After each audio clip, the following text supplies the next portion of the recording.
original story was actually going to be an army of NGUs versus an army of Unisouls, and that was in the early drafts of the script. Once we came to this location here, Krimikovtsi, this steel factory, to scout, we started to see what an unbelievable location it was. Suddenly it seemed much more interesting to create a single antagonist that could stalk his victims in this house of horrors type of location. We went through 2 or 3 or 4 ideas before we really came up with this idea of Chernobyl. It was plausible and was kind of a twist on the headlines, and Jean-Claude was aboard and had lots of ideas, and of course Dolph has lots of ideas, so it was a lengthy process, and finding the right director was important too. For a story like this, it wasn't necessarily to create a very complex narrative. I almost narrowed the scope of it and narrowed the number of characters so that it would be much more of a suspense film rather than simply just an action extravaganza.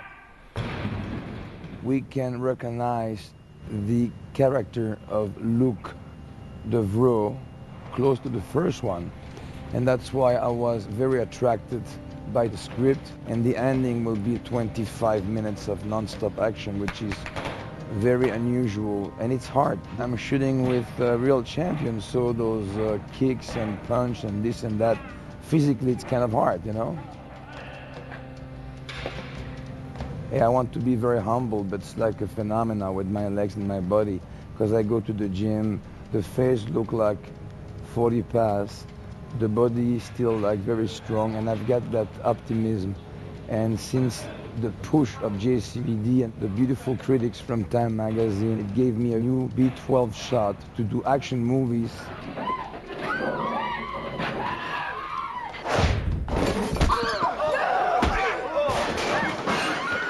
I worked with Jean-Claude 18 years ago. Seems like only yesterday, almost. It's nice to work with somebody who you haven't worked with for that long, and also brings back memories of the first picture. I'm glad we're still both in the business and still both in pretty good shape and can beat each other up again. So I'm enjoying it. I've been given the dubious task of trying to express what all of these poor Universal soldiers feel. Can I ask you a question? No, you cannot. You often contemplate the complexity of life. It's sort of like the old Frankenstein myth. People always feel sorry for the monster. There's something tragic about the fact that they've been controlled.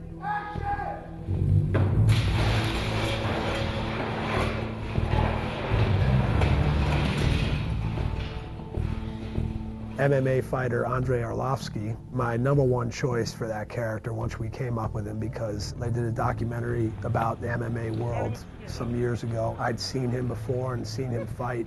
I've been fighting almost for 10 years. I fought almost 8 years for UFC. Now I signed a contract with Affliction and Golden Boy. What Andrei represents in the fight world, and the kind of fighter he is and the kind of personality he is, just seemed to fit perfectly with what is essentially the ultimate badass. I did one movie in the US, and I was in a couple movies in Russia, but this is so far it's the biggest role and biggest like action for me. Yes.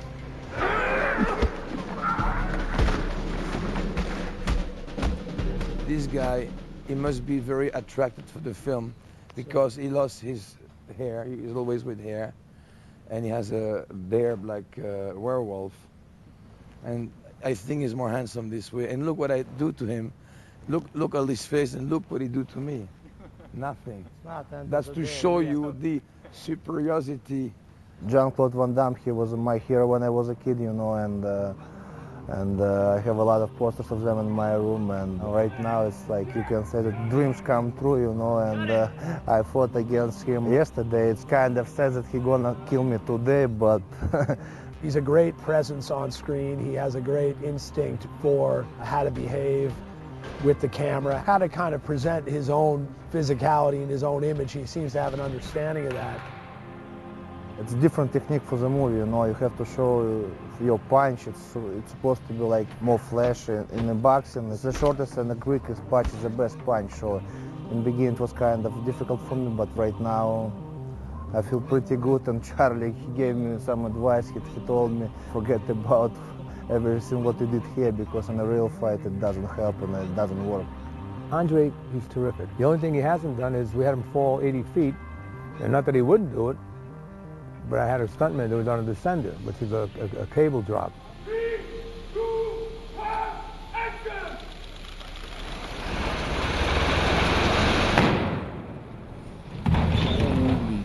Leon, you all right? Right.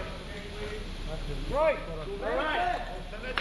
I could have done it with Andrei if I really wanted to, because he could do it, but there's no use, because then if you're tight on him, seeing him, then you're not going to see the stunt. You want to see geography and all that.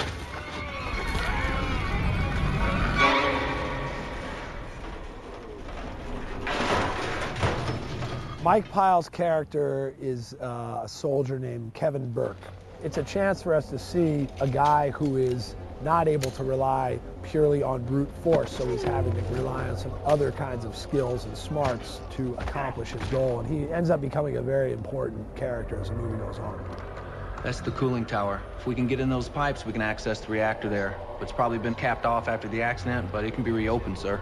Acting is easy compared to, you know, what I do for a living as a mixed martial artist. It's a lot of pressure, you know, building up to the fight, getting ready for the fight. In the back of the locker room, nerves are going crazy.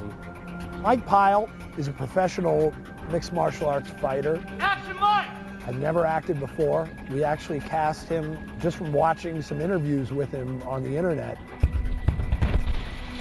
We wanted this guy to be a very believable, tough American soldier, and Mike just seems exactly like that. The fact that he's a fighter means that physically he's able to do a lot of things stunt-wise in this film that normally you'd have to double an actor for. They're UFC fighters, and they do their own stuff, so I use them for all their own fights. Unless you got something where they may get hurt. Not that they can't do it, but you have to use your safety precautions and know your limitations with actors, and Mike happens to be doing a pretty good part. So you don't want to get him hurt in his head or something like that, or sprain an ankle, so you put him in the things that you know he can do. There's a lot of fights in the movie, and there are a lot of stunt work, and so you kind of have to come up with a character or an idea for each one. So this one, the meeting of Luke and Scott again, I kind of wanted it to be two bulls in a china shop rather than be spread apart like some of our later fights, which involve more wide open spaces. This one is more about having them compact and not only banging into each other, but banging into everything around them. We rehearsed our fight scene that I have with Jean-Claude. We rehearsed for a week.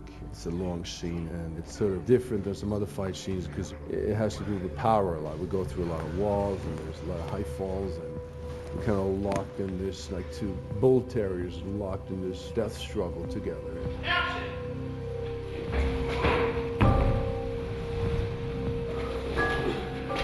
Working with the Bulgarian stunt crew, they're just a very courageous group of guys who really throw themselves into it. There have been instances where he said, okay, you go in there and you should just be kind of pounding on this guy like you're fighting, and you expect two people to be doing movie fighting, but they just go in there and start pounding the crap out of each other.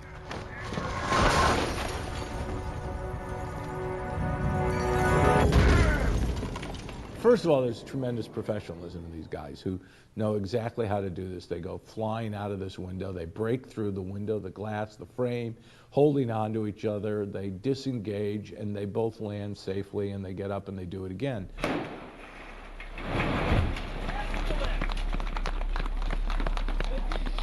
Go, stunt guys. Thank you. Perfect. Troy, that stunt guy, he got his head smashed into the cabinet. He went through a window, went through two walls, went through this window. They went over a banister down on stairs, so they banged into a lot of things. They're tough guys. 3, 2, 1, action! Sometimes I think they're crazy, and then at times I just marvel at how skilled they are. And it's probably a little of both. You've got to be a little crazy, I think most good stunt guys would admit, to be really good at this. You know, set yourself on fire, jump out of a building, run a car into a wall at 50 miles an hour. Troy! You all right, Troy? But at the same time, You know, the cowboy days of stunt work in Hollywood are long gone. It's now a very precise, specific science. Emil, here we go. 3, 2, 1, camera, action!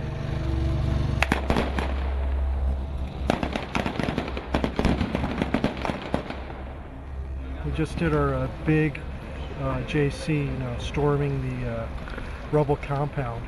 And we had a steady cam on front of the ATV with several explosions, a lot of gunfire.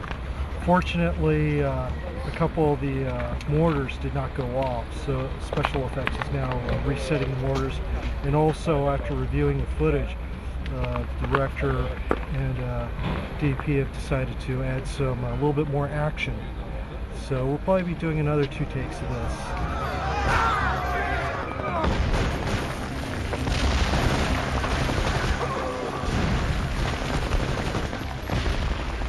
The film really is a kind of rebirth of the whole concept of universal soldier. It has a toughness, almost a savagery about it that certainly is unlike the first 2. Got it. In this film, my general approach from the get-go was, let's present this as reality, less as high-tech sci-fi and more a cold kind of medical and scientific aesthetic. Everything being that function dictates form. It was not designed to kind of look in an aesthetically pleasing way. It was designed to make it look as if it actually functioned. As an example, like the sarcophagus coolers that the Universal Soldiers are contained in and kind of kept in suspended animation. Production designer Philip Harrison's concept, which I loved and went right along with what I was thinking, was that they should really look like these insulated tombs rather than a sleek stainless steel pod that opens up. We both realized it would have been an unhappy marriage of, silver painted sliding doors and things of that sort. I have to match these incredible paint finishes here and there, which you see on this decaying steelwork everywhere lying around. And it's not so easy to do, that's the sort of thing that I do here, which is hidden really in the film, although it's there. And here in Bulgaria, we found these perfect matches for that type of thing, that really the design was just picking the best spots possible and making them work, which wasn't too difficult. Well, this location here, and I'll say the word, I've been here for 10 weeks, and I think I finally got it right. I think it's Krimikovsky.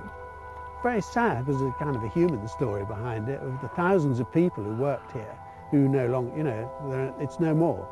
They happen to be making steel the wrong way, unecological, a non-green way, so I guess that's the end of that. But the look is just astounding for us. What had to be done was to overlay a certain amount of modernity in the sense of some American and co-Russian military gear. The whole concept of Chernobyl, the steel plant that we're using, an abandoned steel plant as our main reactor, is just this incredibly gothic kind of horror movie haunted house of a location that you could never in a million years create what we have with that.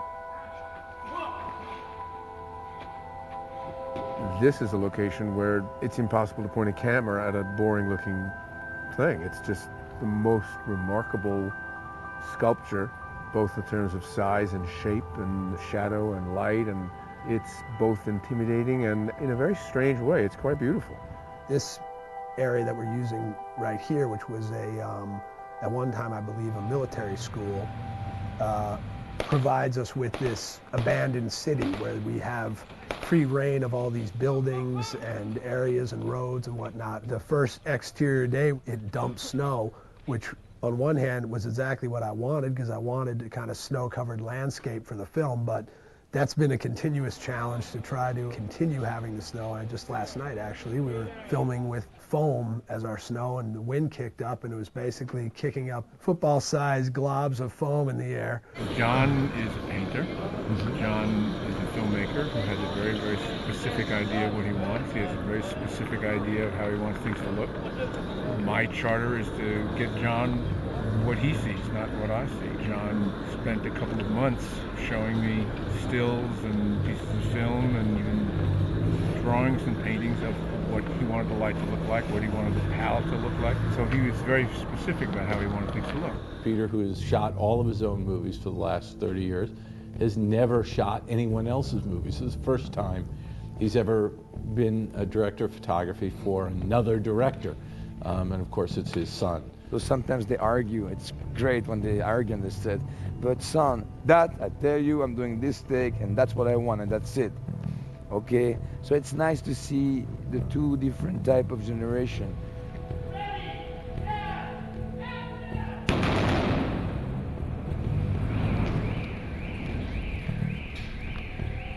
Peter has a lot of experience and John has a great vision of the picture and what he wants to do, something new and fresh, to reinvent the franchise. So I think it's a great idea. We've worked a lot in the past, always me working for him from the time I was a very young kid until as recently as last year. There's very few times where I outright disagree with him, but there are also the times where I have an idea and as he always tells me, listen, go with your idea.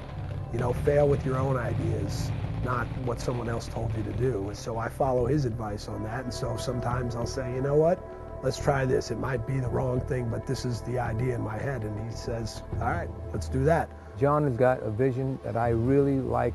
Ready, and action! He moves the camera. He likes those subjective point of views, and he likes tying in the actors shooting, seeing the actor, seeing the guy getting hit. He's moving the camera constantly. And that's his whole vision with the action. John Hames for me is the junction between the new way, young way of doing new action, and at the same time the old school with his amazing experience. So it was this clash between these two. He's a very, very modern, very unique way of seeing things. He did this absolutely brilliant documentary about mixed martial arts and ultimate fighting. So he's really plugged into that psyche and that kind of combat and that world. You know, John being the director, he said it as well. Take it into your hands, guys, and if he sees something that's not looking good enough for the camera, he'll tweak it for us. But I think he's relying a little bit on our know-how. Well, I try to sort of do what I can to help the picture, and if I have any advice that I think impacts on my character, and I will make a suggestion perhaps to the director, and then it's up to him. He's the boss, and it's up to him to say yes or no. For me, I'm coming to these characters later than they are, but that's just fine. They're very welcoming of my ideas that are maybe different than some of the original ideas, because you're trying to take every movie into a direction that is consistent with the context of the times or the filmmaking styles of the times or what you're trying to say with it. So we're trying to say some different things with this, you know, hopefully put some old characters into a contemporary context.